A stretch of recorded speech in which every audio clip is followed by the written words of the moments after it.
del Norte. Nababanimba, taniman, saging ang gintong ani na kinikilala sa buong bayan.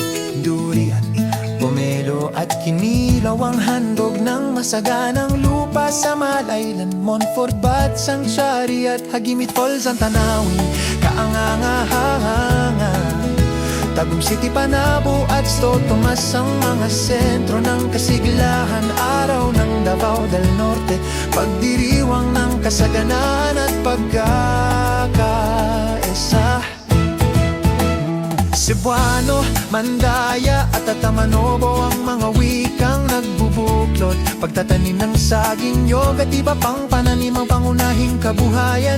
Antonio Floerendo Saray nag-ambag sa pagunlad ng industriya ng saging. Ang sipag at pagkakaisa, ang lakas ng bawat pamayan ang umuulad.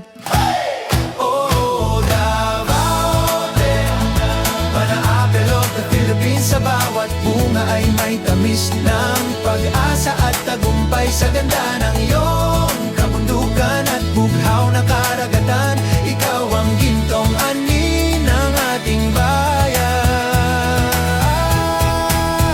Mula sa malalawak na plantasyon hanggang sa pampang ng Samal, ang bawat ani nagdadala ng iyong pangalan sa buong mundo. Kapalong at New Corella ay sagana sa likas na biyaya. Ang bawat mamamayan ay may pusong masipag at mapagmahal.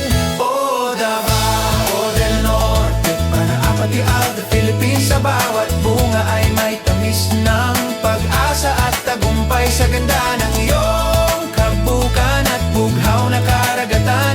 Ikaw ang gintong ani ng ating bayan.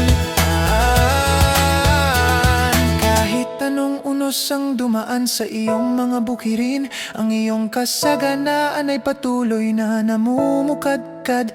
Ang pangalang Davao del Norte ay mananatiling tanyag bilang tahanan ng gintong ani at masaganang kinabukasan.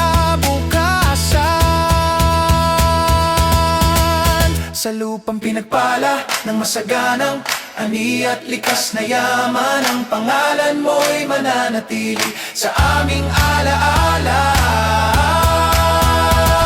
Davao del Norte, Banana Capital of the Philippines.